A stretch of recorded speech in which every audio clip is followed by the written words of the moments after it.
Hey, welcome to Hear Us Out. I'm Paul. And I am Patrick. How's it going, and Patrick? How you doing? Very good, very good. I'm here to talk about everybody's favorite topic. And I know, Paul, you're here to talk about it too, because we're going to do everything twice. We're talking about sequels, baby. Yeah, And technically sequels and just, the general follow-up trend. Rather than talking about cinematic universes, we're talking about actual sequels. yeah. So today we're talking about how it's particularly actually the audience's fault about these things. Yeah, it's your fault. It's your fault that sequels are constantly being made. It's your fault that as much as we all complain about how we don't like sequels and the sequel culture and stuff like that is all terrible and nothing's new and stuff like that. Yeah, it's our fault. It's completely our fault. So everybody Yeah. take a round of applause. Round of applause that we're terrible people because we're like sequels suck, but I'm gonna spend money on them. Uh, I'm not. I'm like famously that guy who's like, I don't think sequels suck. I think bad movies suck, and if they happen to be sequels, we've done so many videos talking about sequels and the pitfalls and the dangers and stuff.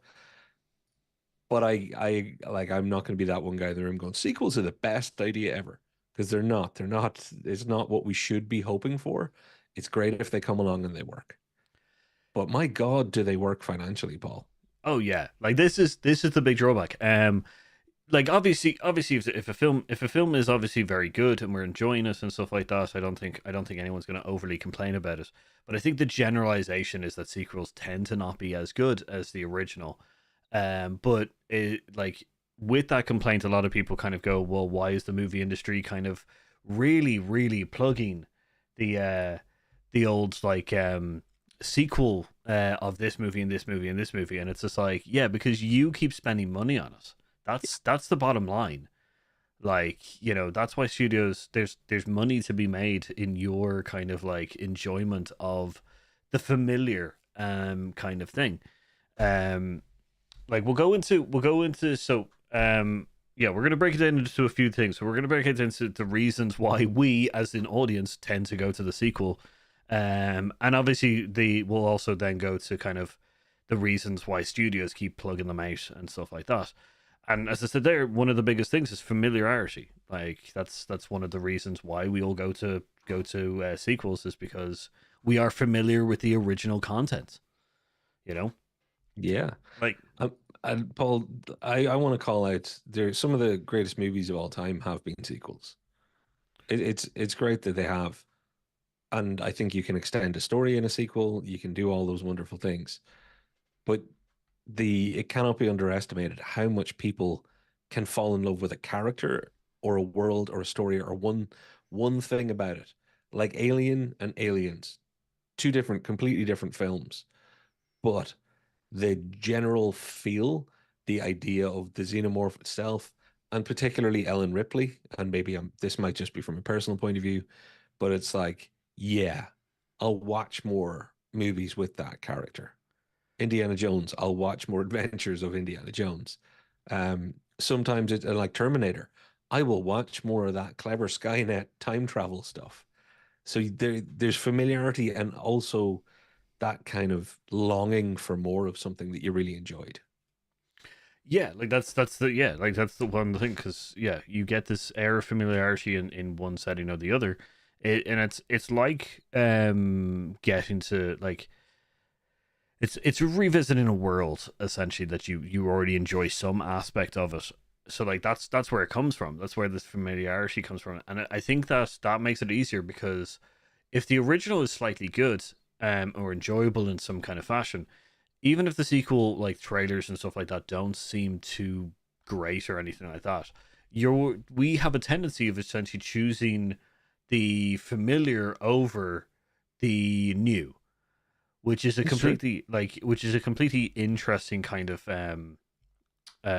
a phenomenon, I guess. Not a phenomenon, but like it's just an interesting kind of tidbit because like here's just the top 10 box office performers in by year kind of thing for the last couple of years. So this is 2023 to 2016. Okay, and they're color coded a little bit so you can see where they're kind of going, you know. But like in these years, it's been relatively kind of the trend starts going up as well with the amount of sequels that get released in the year and stuff. So just to kind of clarify, IP, so sequels are obviously sequels of an already established movie franchise. IP is essentially a movie that is already an established kind of franchise or IP, so like books or TV shows or games or something like that. And then originals is just it's a pure original kind of setting. So like Barbie would be an IP, and Oppenheimer would be an original, and then obviously like Sonic 2 or Sonic 3 is going to be a sequel. So Yeah. but like you can see, look how much we're spending on sequels, and it's just like Yeah. I know the argument what people are going to do is the fact that like oh yeah, but they keep releasing more sequels than they do IPs and original content, and it's just like, yeah, because you're familiar with them, you like them, they are the only reason that everybody went to Barbie and Oppenheimer is because Barbie's a recognizable brand, and the absolute amazing marketing that went into Barbenheimer, uh, kind of thing, And it's show business, Paul. That old thing, there won't be drug dealers if nobody takes any drugs because there won't be any money to be made in dealing drugs. Well, studios don't exactly make movies that nobody wants to go and see. Sometimes they do, but it's not their intention. They do tend to go out trying to make money. So they're making sequels because they see this as a profitable thing. They can see how many people will go. They can see that, hey, we've had a success. We have a good percentage chance of having another success, even if it's lesser. We've got slightly more safety than something brand new. Is that good or bad creatively? That's for everybody else to decide. I don't think it can be measured creatively whether it's a sequel or not, because I think the creative process is completely separate to that. But business wise, cynically, yeah.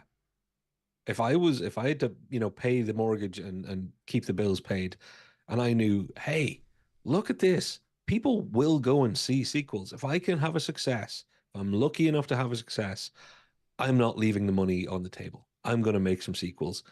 And I'm hoping that there'll be creative artists behind it that want to make good sequels. And there's Yeah. a good reason to make them. But financially, I want that money because it's out there and I need it because I'm a studio and I got to keep going. It's, show business, not show friends. Yeah, like I think that yeah, that's a good tell because like I think as an audience member, I think the idea for kind of a sequel is the fact is that I want a continuation of a story, a good story that I've already seen. Whereas that is where the creativity and the business ends become kind of opposites of each other. In Because competition almost. yeah, because the business just wants a sequel because obviously they're going to make money from it. It's a familiar franchise or familiar kind of movie set, or with characters and stuff that we all know. But as a creative, we want to continue on, or like from a creative aspect, people want to see the essentially the continuation of the story. What are those characters doing now? How's that world dealing with the aftermath of what's already happened? That kind of stuff. So I think that's where the differences are, where we're kind of like, yeah, we keep getting sequels, and it's just like, yeah, you're getting business sequels. That's the biggest problem. Yeah, and I like the chat is wonderful because we have representatives for Team Sequel and Team No Sequel. It's fantastic. Casey Wonder, Brian, I'm the problem. I like sequels, says Casey Wonder. Brian, not all sequels suck, of course, but the majority do, in my opinion. So we've got the two sides of things there. But to jump to the bottom, Brian says, uh, as I get older, and this is to your familiarity point, as I get older, I'm not looking for familiarity. It kind of bores me. And I think that's the other thing. Familiarity does draw a huge number of people, but then it can be a case that there's a huge percentage of people who do not enjoy sequels. It's just that there's a larger percentage that are driven by, and I hate to say it, the kids love sequels. Kids love like, and parents, kids and parents. There's a reason Pixar has so many sequels as part of its long thing. Toy Story was amazing. The Yeah, first thing that was being thought of was Toy Story 2. because family films like that, let's call them, so kids and adult films that are kind of aimed at pleasing both, familiarity is such a safety net. Oh, I don't have to take a risk. I know my kids love Buzz Lightyear.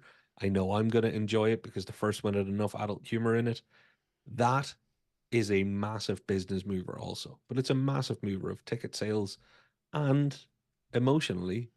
That's where familiarity becomes all it becomes all about the business, because I don't think Brian doesn't represent a lot of people. I think, Brian, you do represent a lot of people. I prefer original stories too. I think Paul, deep down, if you're honest, like we both could probably say we agree with that statement. We're not looking for familiarity when we watch things, but are we the vast majority of the box office dollar wise? I don't know. Yeah, no, I agree with that kind of sentiment. I think if we were to kind of if the ratio was kind of put in place, I think I'm like or let's do. I'm gonna sneeze in a second. That's why it's really. Go Uh, for it. so yeah, I think my ratio is different. I think I enjoy sequels, but I enjoy seeing essentially original kind of new IPs kind of being brought up, just because you see like it's enjoyable and familiar to see characters in worlds that I've already known, but it's always enjoyable to see how a like a story is being told in a new way or with new kind of elements from the mind of like a new director and writer 'cause with great actors. So it's kind of this weird kind of mix of stuff. But I do think that the majority of people do. So I think there's two levels to this. I do think that the majority of people's ratios are differently. I do think that they're not. People don't like to dip their toes. They don't like to be experimental, especially if they only get to go out to the movies every or watch a movie every kind of specific time, or they've only got a limited amount of time that they can go out. Um, so like I think our ratio and also the ratio of the amount of sequels that come out are kind of the problem. So like if you're more inclined to go see a sequel and there is more sequels being released because you're obviously feeding that beast, Yeah. people like us are obviously just getting kind of like pushed to the wayside. But the other problem is that those people who go to the sequels more often and enjoy them more often, like complain also about sequels. Yes. And it's just like, but you aren't experiment. Did you go see Civil War? No. And it's like, why? And it's like, it didn't seem like it's for me. But did you go see it? Because Yeah, you it's would true. only know by going seeing it.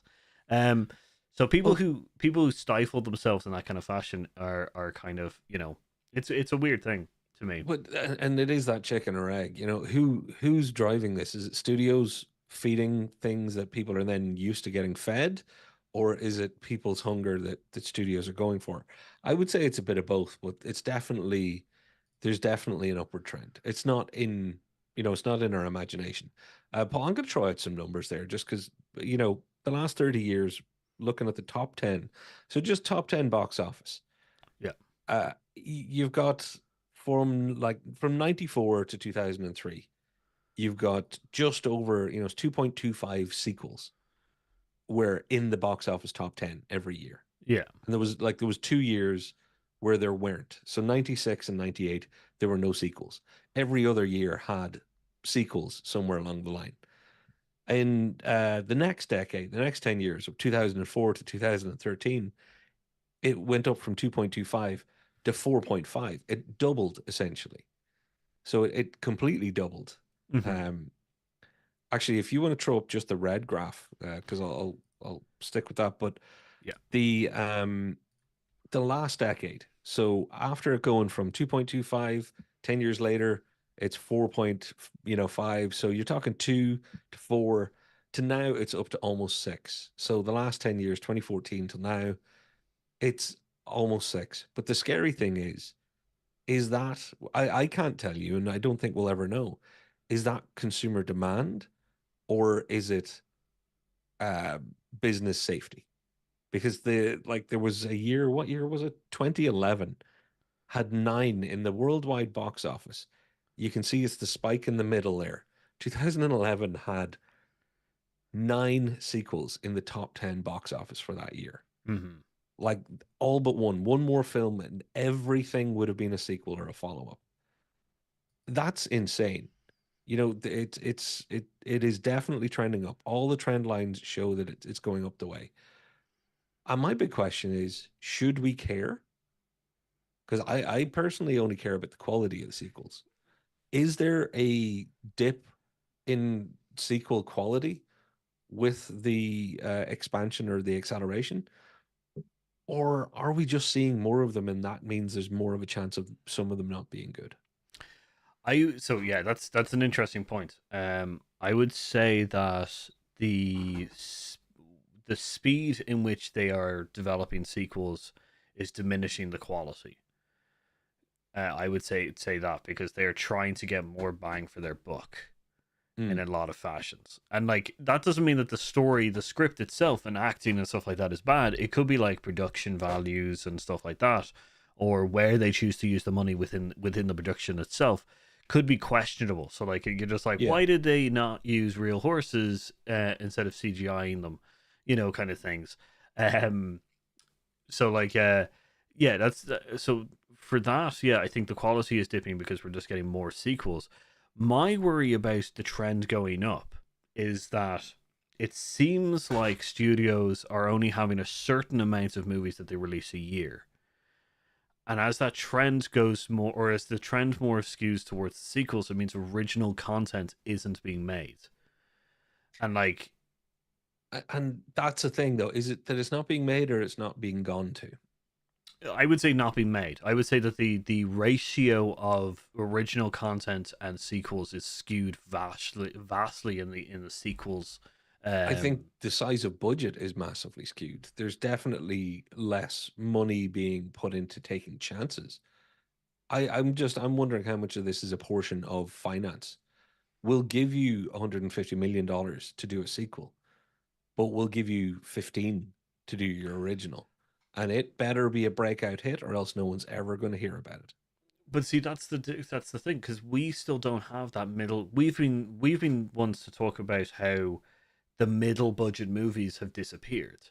Yeah. So like that's the thing is that like if we were to do original content and they were to be in the middle bracket of the budget kind of thing. So like where we used to have it in like the early 2000s and late 90s where we had like an absolute strew of like amazing mid-budget movies that really kind of pushed the envelopes in what they could do with their budgets and also became exploded because like Matrix was like a what would be deemed as kind of like not a mid-level budget. Actually, no, I'm completely, that's wrong. It was But a decent budget. yeah, but like there's a whole like Mimic and stuff like that, the rise of stuff that has definitely Goodwill gone. Hunting. Goodwill Hunting As too, good yeah. as it gets. Actually, what year? So let's just for the top 10 in 1998, Yeah. a year that didn't have any sequels. Titanic, you can't do a sequel to. Armageddon, very difficult to do a sequel to. Saving Private Ryan, you see the trend here. Hmm. These these movies are not only it's not only a weird year that there were no sequels. It's that most years, if you see there was something that was a breakout hit, there is a sequel 5 years, 2 years, 3 years Yeah. later. 98 is weird because you've got there's something about Mary, The Waterboy, Dr. Dolittle, Deep Impact, Godzilla, the first one on the list. And even it didn't get a sequel directly. They just waited a few years, And it did more. rebooted it. Yeah. And then it changes because in 10th place is Goodwill Hunting. But in ninth place, Paul, is Rush Hour. There's a mid budget movie that did well Hmm. and ended up with a slew of sequels because Jackie Chan and Chris Tucker Yeah. worked well together. But like, see, that's the thing. Mid-level movies back then were like a big, huge, like not a big. They were the middle market for movies, whereas now they aren't. Oh yeah, We don't have as many. So like that's my problem is that I definitely agree that I think that the budgetary skewing is towards essentially franchises that are already or like sequels that are already known well, kind of thing. But like do you instead want to do you want to hear 2018 in comparison then? Like, because it's Black Panther, Avengers Infinity War, Incredibles 2, Jurassic World Fallen Kingdom, Deadpool 2, The Grinch, Jumanji Welcome to the Jungle, which is technically a sequel anyway, Mission Impossible Fallout, a sequel, Ant-Man and the Wasp, which is Ant-Man 2, and Solo, a Star Wars story, which is not a sequel but is an extension of an existing franchise. So, with the exception of The Grinch, which is actually just existing IP that's been done to death anyway, yeah. like 20 years later, you went from originals that couldn't have sequels to a bunch of sequels that then had further sequels. Hmm. So like, yeah, it's yeah, but like, sorry, I got distracted by a person's thing Oh, there for a little bit just at the end. No, give but me give me the comment. Let's not ignore the no, commenters if it's a good. it was. I feel like you could make a graph that's the opposite of the uncanny valley for how long after the original sequel is how good it is. The I would like to point out, so there, it's not the same kind of metric that you're doing it, but the longer the sequel, the longer the gap between original and sequel there is, the higher the percentage of the sequel doing better than the original. There's a graph out there that exists because I didn't I'm grab it. sure there is, and a Maverick alone should, Oh, I especially if you weighted it with performance. Maverick, Top Gun 2 would skew the numbers in recent years. Because remember, one of our videos way back was the longest distance between sequels, and every one in that, with the exception of The Return to Oz, which is Wizard of Oz 2, yeah, would play to that. So yeah, but again, I lies damn lies and statistics here. We got to be careful. well no, I would point out that it's not that's not a kind of that's more kind of about anticipation rather than kind of like people particularly kind of like that's people jonesing for a kind of a and marketing of a sequel and stuff. But it's an interesting fact to just yeah the gap between original and sequel, the greater the Yeah, chance of making more money. But it's still in the fact of like they need to make the business has decided to kind of like go back to the well of nostalgia and stuff like that and kind of go we need to retap this kind of thing is there's not a like they're not sitting there in their boardrooms kind of going well let's wait 12 years. It's kind of yeah, this like it's kind of just the opportunity kind of arises that they're just like we should do Top Gun, another Top Gun, because like Tom Cruise seems to be really up for it right now, and all the things kind of come together for that kind of thing. And they really need to kind of retap the well. yeah. And um that's why I think it's so hard to compare any of these things. And that's earlier in this we were talking about the business versus the creative, because it does come back down to there's no formula. There's no, well, if you're going to do a sequel, do it very close, or, shoot them back to back, or whatever it might be, or wait 30 years. There is no anything. Is there a story that somebody passionately wants to tell? And all of the bits of magic and luck that have to come together for that to turn into a great movie happen. Now, the reality behind it is one of the bits of magic that has to happen is there has to be people with money that say, you know what's doing really well right now? Comic book movies. We haven't made an X in 20 years. There's a property that we own. We own that, our studio. Let's see if we can make a sequel to, The Rocketeer. Let's see if we can do whatever it is. The business decision making versus the creative quality of things, those conversations can't exist side by side for me because they're just completely separate. oh yeah, no, definitely. Like the thing is that it's I think the way the I guess the orientation that we would like it to be in is the business goes first, and then the creative side kind of gets to come in and kind of going, we can tell a story, but it has to be like this story. And then the business side has to be this like, yeah, we'll agree to that because we want it. But it tends not to be that way. It tends to be kind of like, yeah, no, you've got like 3 months to write the script. You've Yeah. got everything you need there, right? Kind of thing. And then you know, like that's a big I kind of I'm like, if a creative can come first and say, pick any film in the history of time that's even if it's ancient. If somebody says, I want to do a sequel to okay, I'll pick my favorite film. I want to do a sequel to 12 Angry Men. mhm. My instant reaction would be, Ooh, why? Because there has to be a business reason to want to use 12 Angry Men. But I will always go, but what's your idea? Yeah. Without hearing their idea out, there's no point in saying just don't do it. The chances of their idea being worth the connection to that original film are non-zero, but they're close to zero for me in my limited thinking. But that doesn't mean that there's a 1 in a million shot that's right. Whereas if you bring something else up and say, I want to do a sequel to, um, oh gosh, all the things I'm thinking of have already been ruined by sequels. It's so hard because It's even impossible. Shit, Paul, pick Deep a Impact 2, film between 1960 and 1980, or even 1990. Taxi Any film Driver, that hasn't. Which? Taxi Driver.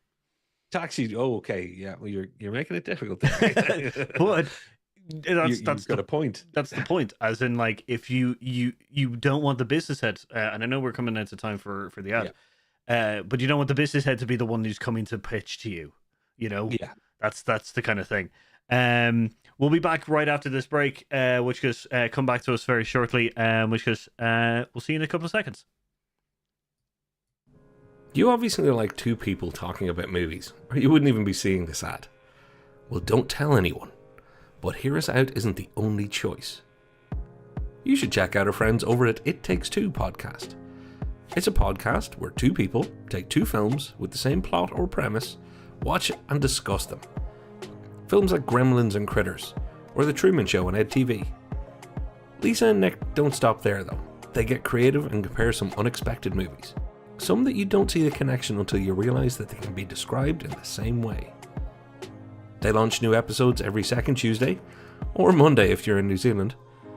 Find them on your favourite podcast service, or check the link in our description down below. That's It Takes Two podcast. Tell them Hear Us Out sent you.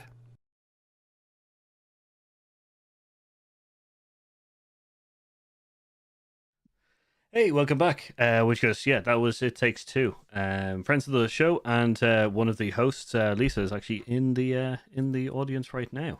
There you go.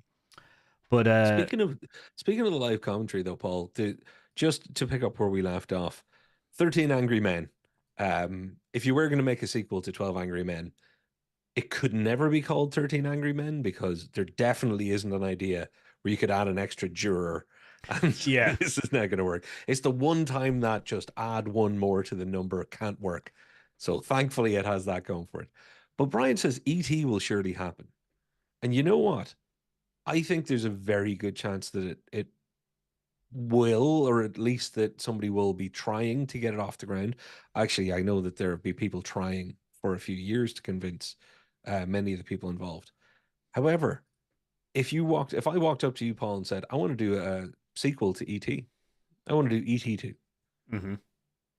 would your instant reaction, obviously, I know you'd hear me out because we built a whole channel around the idea of hearing us out, but would your gut be, this is going to have to be really, really good because I don't think there's a good story there off the top of my head? Or would it be, hang on, it's ET.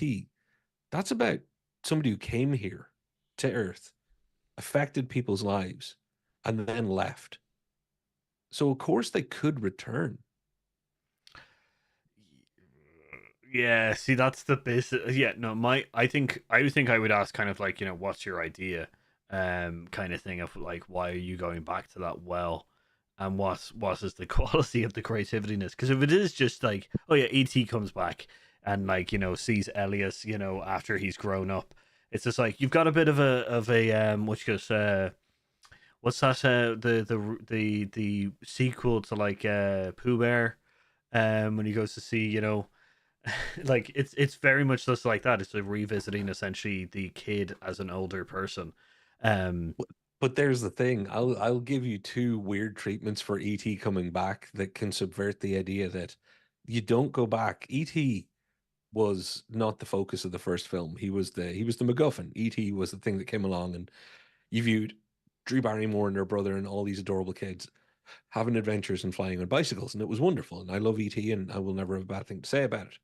But If I was going to go for a sequel and I was sitting in a darkened room writing out ideas, I would be over that weird edge of the table. You know, the edge of the table where you're right on the corner, Yeah. where you're not sitting down in front of it, but you're kind of scribbling hunched over.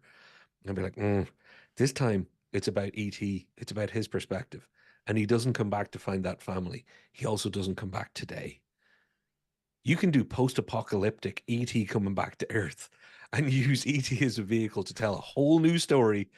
Because when you do Terminator or Alien, and then you do Terminators or Terminator 2 or Aliens, it's always a good idea. If you're going to take a chance on something that shouldn't be touched because it was brilliant as it was, to move away from the idea of, I'm going back to the same well.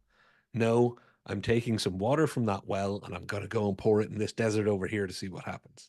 Yeah, but is that kind of like, if not done well, I think sometimes Anything not done well is bad. I know, but I think that's the crux of why people don't like sequels, is because that people try to punt on kind of going, we're going to change the formula so much that, like, it makes us slightly kind of like unfamiliar, because we want to try and make it as new as possible, but we don't want to stray too far away from like ET. Yeah.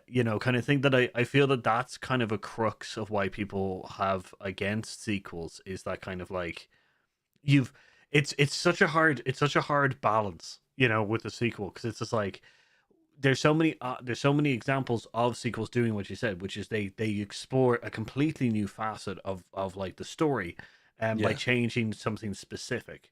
But then again, we have too many examples of them doing that and it just completely failing, and that's the reason why we're all kind of like, yeah, screw sequels, kind of thing. Yeah. It's so difficult. Can I just say, I'm not going to give it, but the darker side of me that's like, the hell with it. I know this is recorded, but we'll get away with it. The other version that I was going to give you was a much darker thing where E.T. came back and there's a court case. And like, is that the Touched by an Angel? well, let's just say, if people were like, and where did E.T. magic finger, etc. So Yeah. not to be laughed at, but like, oh my God, there are people who would be dark and give treatment to ET that I think would take it squarely out of the family genre, and that should be left for when it goes public domain, like Winnie the Pooh. Yeah, I was gonna say, Pooh Bear, Blood and Honey stuff. There's an entire industry of doing what you're saying as well. So my post-apocalyptic was not that, just to be clear. Mine's was E.T. loves humans, misses people, comes back, doesn't realize how they age because he didn't learn all that. Yeah. But comes back much later expecting them to be there, and just one single tear as his neck slowly shrinks as he opens the spacecraft and sees nothing but a wasteland, because damn it, we blew it all to hell. Yeah. Like, I do, yeah, I see that Brian says Mars Attacks would be one that you could do a sequel for. My only thing with that is, although, yeah, you could definitely easily do a sequel to that, Mars Attacks wasn't that great of a movie. Like, it's a cult classic, and I do have it in a special place in my heart, but it wasn't that good. So, like, I don't think saying E.T. could come back, like, and attack Earth, because the one just before it is E.T. return as a bad alien invading Earth, like Mars Attacks. Okay, so that would be hilarious. I think if you decided to just turn it around. But I fixated on the Mars Attacks movie, which isn't good. It's but it's got a place in my heart. But yeah, no, this is the element of kind of like where it's so difficult in sense of like, you go too close to the original series or too close to the original content, you're not making anything new, and there was no point in it. You take it too far away, then people get annoyed because it's not as familiar as they wanted it to be, kind of thing. That you need to make this balance, and it's just this awful kind of thing of like, does it then become a trope where it's just like you do cameos and kind of callbacks and all this kind of stuff of a sequel, kind of thing, which is already then not liked. Like, it's like, why do people like sequels? well, Paul, can we play a little game with the live commenters? Everybody in chat, if you can just pick a year between 1994 and now, let's have a quick look at the sequels from that year. and we can decide because it'll be faster on our side, but we want the chat to chime in Mhm. whether it was a good sequel or a bad sequel. Because my guess, and this is gut feeling, not based on research, we'll be able to find almost one of everything you've mentioned. A sequel that should Yeah. have happened, shouldn't have happened. A sequel that you went in with hope and it turned out to be crap. A sequel that you went because you liked something and hoped that it would be good and it was great. So 2008, 2005. Okay, thank you so much. Right, Paul, let's do this as they came in. 2008. Okay. Okay, I'm going to give you the sequels from 2008. Let's just do the US domestic Okay. box office. So Dark Knight, that was a sequel to Batman Begins. Good. It's arguably one of the greatest movies of all time. In fact, I'm the person who would argue that it deserves to be called one of the greatest movies of all time, with Heath Ledger's performance being amazing. Yeah, no, I agree that's a great sequel. My only thing with that would like not my only thing with that. My question, I guess, would be I was know what you're that going to say, and I want you to say it. Yeah, was go for that it. filmed like was that script written in mind of the original Batman Begins kind of thing, or like was it, or are they so close together that kind of that it was easy to kind of just continue on the main kind of nice story plots and stuff like that. I thought It's you a were going to great. say, but it's like a Batman movie. So there've been so many Batman movies because Batman's IP that you can just keep creating Batman as they have. There's Yeah. we've check out our video on who's the best Batman. But like there's a perfect example. The first thing to come out randomly is, well, let's start off with, it doesn't have number 2 anywhere in it. The Dark Knight. It was made as a film, but it is a Batman film. They just happened to use the Batman they'd set up in Batman Begins. It's like, remember the Christian Bale Batman? We're using him.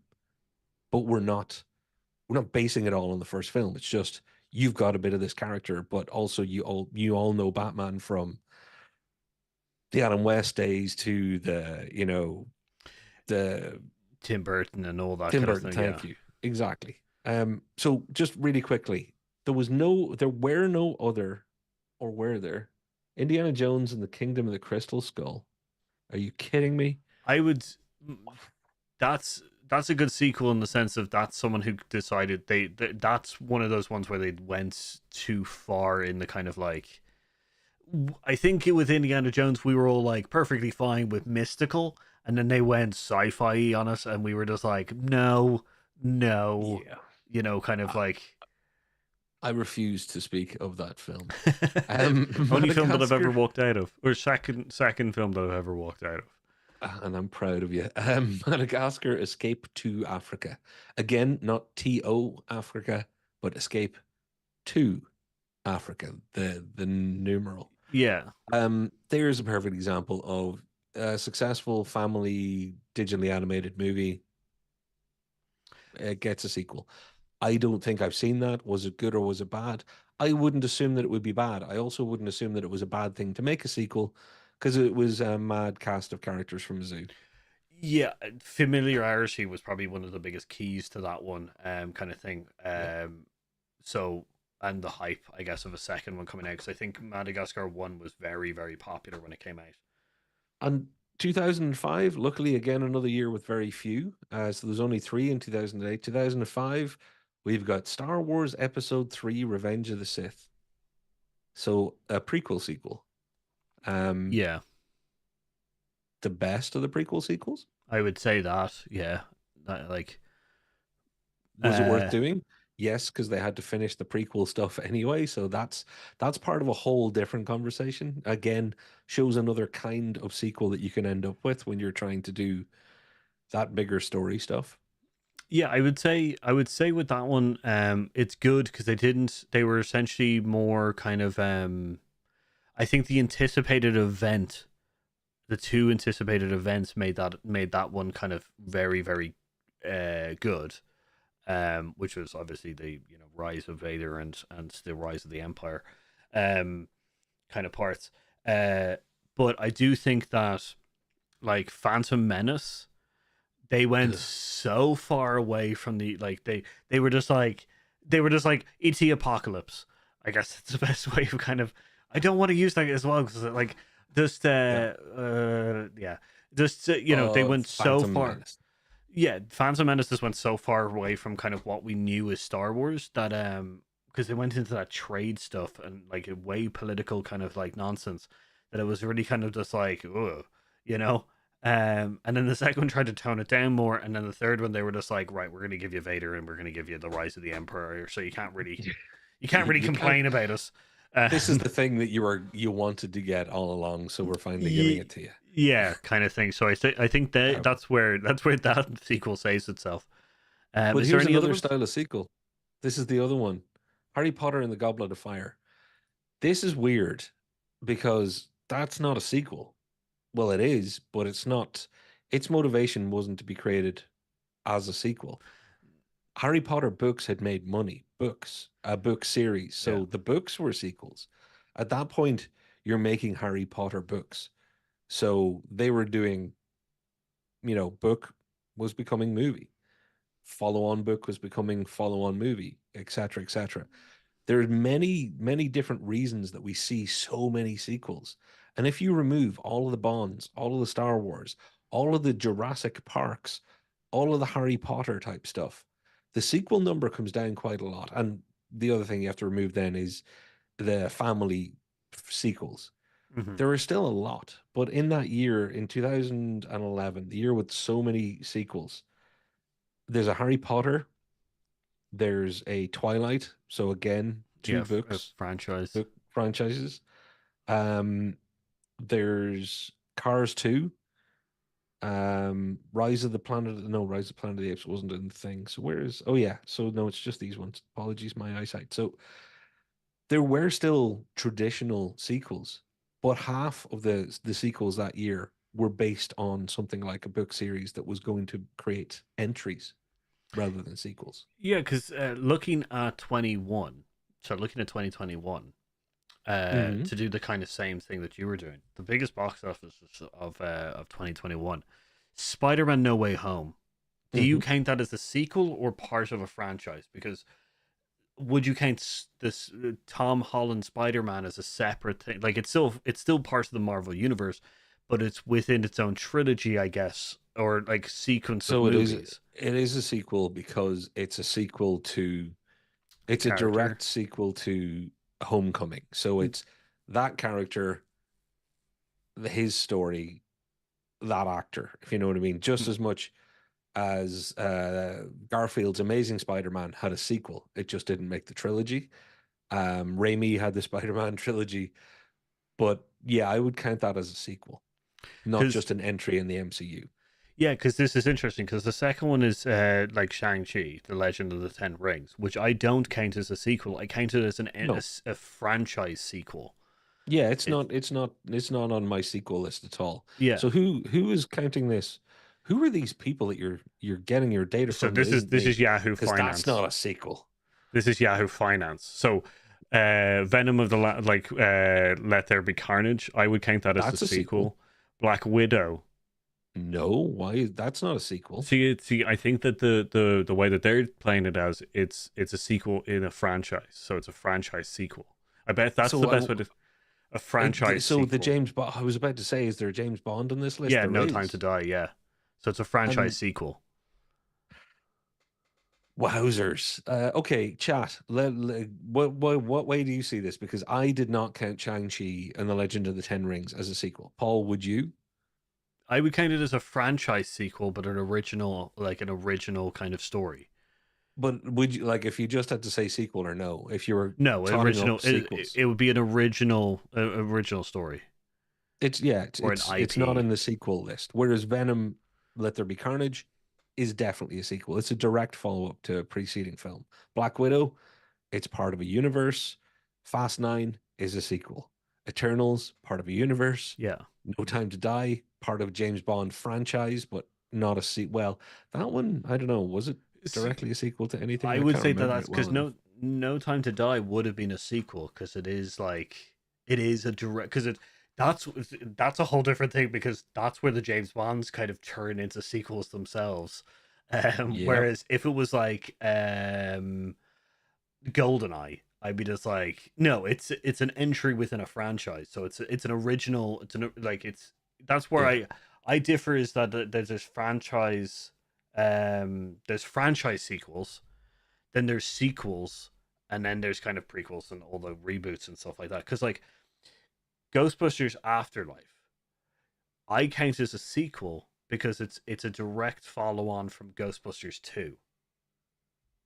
Yeah. Not a Yeah. direct No, follow on, but it's a continuation of the story within the Ghostbusters. Even though there has been the Ghostbusters 2016 movie in the kind of franchise, which was separate. I skip over, essentially goes Ghostbusters 1, Ghostbusters 2, Ghostbusters Afterlife, and then Ghostbusters Frozen Empire. So I count those Yeah. as sequels to each other. Agreed. Yeah. Whereas I also, franchise sequels are just a universe that has movies in it. So Shang-Chi would be an original story, but I would also count it as a franchise sequel. And what about something like the Pirates of the Caribbean, which make up a huge number of the sequels on this? Because that started as a movie that then spawned sequels that almost has kind of become a franchise. So, is there a tipping point? Yeah, see, I would say because they had planned to do the original trilogy. So, the Curse of the Black Pearl is the original movie. Then there's the Dead Man's Chest, which is a sequel, and then at World's End is the final kind of sequel to the trilogy. When they go to like Stranger Tides and Dead Men Tell No Tales and all that kind of stuff, I go, now it's turned into a franchise and they're franchise sequels. So that's where I change it. You know, see, even defining the word sequel is it's difficult. so difficult, but we all kind of, I guess, a natural kind of tell. Just checking on the comments is one I want to call out here, and you're all going to hate me, including you, Paul, for saying this. Brian says, I still haven't seen a Harry Potter movie. Brian, don't. You're not going to like them. I watched all of the Harry Potters in a week. I'm not saying that they're bad. In fact, The Prisoner of Azkaban was really quite a good movie, I thought. But you're probably not going to like them. And it's not because they're bad. It's just some things aren't for you. Some things aren't for me. Harry Potter wasn't for me. We've had this conversation before, Paul. I could never say they're bad except for that first one, which I detested. But that was just me. But there's no point in me judging the Harry Potter movies because they're very much just weren't for me. So yeah, I wouldn't say don't see them because they're bad. I'd say don't see them because they're not going to be your jam.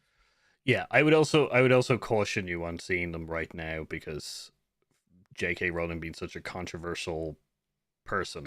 Yeah, it's a whole just yeah taking on movies for the movies that they were at the time because so many people, millions of people have already seen them before. Yeah. Any of all that. But Lisa says she wouldn't count Shang-Chi as a sequel, so we've got Lisa on side. Brian has no interest in what Shang-Chi is because it's a Marvel movie, and I respect him for that. That's cool, dude. But I'm going to count Brian as on our team too. Let us know in the comments if you're watching this video in the future. Just write Shang-Chi sequel or not. Yeah. Not sequel is sequel. I'd be so curious. It'd be an interesting kind of one, but like, yeah, it's an interesting kind of skew. Yeah, that even spreads a whole different kind of conversation of kind of like, where does sequel, reboots, prequels, and then kind of entries in a franchise going to go? Because doesn't change one thing though, that they make a ton of money. Yeah. No matter what you classify these things as, we're only talking about them because they're in the box office top 10s. And if you do the top 20, trust me, the numbers don't actually change that much. Like they change a bit. There are more originals further down in the top 20. Because original films, people say original films aren't being made. Tons of original films are made every year. It's just whether or not they're supported and financed is usually the thing that means people see them or don't, or even hear that they exist or don't. Well, but sequels make money, and sequels are advertised. So, drug dealer, drug taker, chicken, egg. I don't know, man. I don't know. Well, this is the thing. So our kind of final point. So it's our fault that sequels are rampant. They make money. Familiarity, the hype of a new kind of thing coming out, and then hoping that the next one is actually going to be good, are all elements of the reasons why we go to sequels. Our thing now is going, if you're not really going to anything else, kind of look out for original content original kind of movies and go plug your money a little bit more in there. If Go you to were the cinema. Don't just go, I'll watch it on streaming. Yeah. They're the ones that, you know, watch the sequel, watch the big budget thing on your streaming service. Get out of your house and go and support the smaller movie. Yeah, that's the kind of crux of it. If you don't like sequels, if you keep complaining about sequels yet you keep going to them, then you are the problem here. So what we're asking you to do is support the little guy for now. You know, try that for, if we tried that for like, if everybody got together and tried that for a year, we would see that the ratio completely skew towards original and new IP stuff, like compared to what we're getting now. But I know we're never like, I know, like, hey, call to action if we can. Yeah. Like, you know what? At that point, I'll just say, if we can get people to do anything, I'd be like, please just go to the cinema, go to the theater. You do you. I don't care that sequels are popular, because I don't think sequels are inherently a bad thing. I think bad movies made cynically are a bad thing. But you know what? If we can do one call to action, it's go and support something. If you're Yeah. going to do something, please go and support it. If if it's a choice between pirating a movie and skipping 2 coffees from Starbucks or whatever, just maybe skip the 2 coffees and go check out a movie, please. Yeah. If it's a sequel, I don't mind. Yeah, because it's so, yeah. I guess, yeah, that's the other thing is like right now the cinemas really need help. The box office is really kind of like getting a hammering this year. But yeah, so go to the cinema, and if you gotta choose, try to choose original, but just go to the cinema as a bottom line kind of thing. Yep. Which goes, yeah. So which goes, yeah. I guess our main point is which goes, if you comment down below if some of the things that we've said about movies being sequels, do you think they're sequels? Do you not think they're sequels? Kind of thing. And let us know if which is you end up, because of us, start to go see new IPs and new kind of things, and like, the fun that you might have and kind of exploring new worlds and stuff a little bit more. Comment down below a little bit more. Anything that you want to add? The only thing I want to say is, if you're going to accidentally, if you've stayed here this long and you're going to do anything because of us, then I'd like to ask for a favor. The vast majority of viewers that watch these videos aren't actually subscribed. We would love to grow our subscriber count for many, many reasons. But if you aren't subscribed and you're watching, please consider hitting it if you enjoy anything that we do. And if you're not enjoying this, a comment is the best place to go and tell us how we can improve, because we're always open to change. And you'll get our sequel weekly on a Thursday night. Or are we a franchise? Are we a franchise? I think we're a franchise now. By now, we'll have the HCU, the HYU, the Heroes Out YouTube universe. Yeah, yeah. What would we call ourselves? We'll put that out on the socials when we figure it out. But yeah, thanks for watching. Which is, I've been Paul.